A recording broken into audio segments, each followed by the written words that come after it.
hip hop shows in Ohio where all the performers and the audience are all white. I don't have a problem with sort of the participation. The question is, where's the dialogue happening at that point? If we're not bringing, if people from across these lines are not being encouraged to come into these shared spaces, are these dialogues still happening? And that's my primary concern. Can I add something to that for a second? I think what you were talking about, where we don't see that conversation, and this is something for people in the audience to really keep in mind. Why is that not happening? Why is it if I go to a Dead Prez show and it's not a whole lot of folks from the hood there? Why is it if I go to see Mos Def like I did the other night and the hood is not there? But if I go to see Jim Jones or 50 or any of these other Game or somebody, the hood is there. And that's because behind the scenes is marketing. And I'll just leave you with a story that Stickman from Dead Prez told me. He was on the same label as 3-6 Mafia. I was at a major radio station at the time.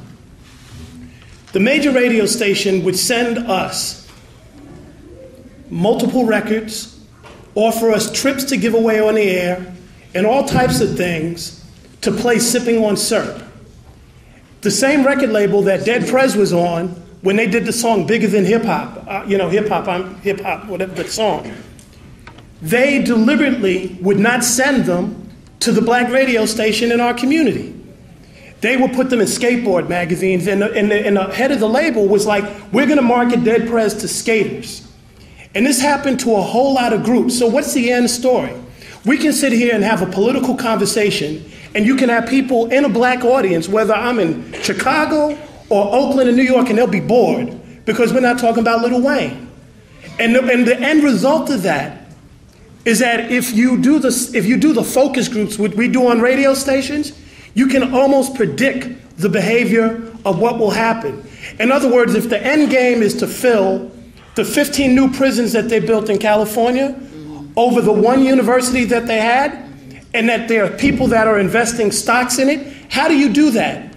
Well, you know what? Give these black people, a steady diet of a certain type of music, show them a certain type of image on the air, and you will have people behave in a certain way. That is a scientific situation. The end game is to fill those beds or to fill those prisons with a certain type of group of people, to forever impoverish a certain group of people, to keep them dumb, deaf, and blind, and be more interested in 50 versus Rick Ross than a stimulus package that has money that's supposed to go to the hood.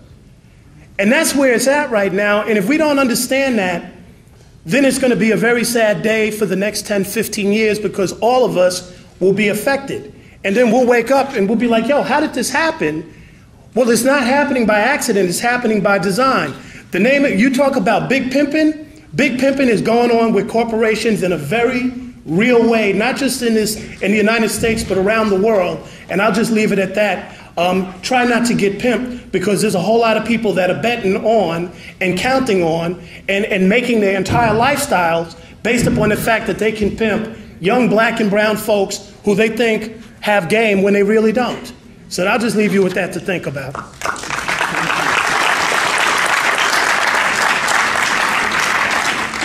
Sonia, I know you've been taking some papers.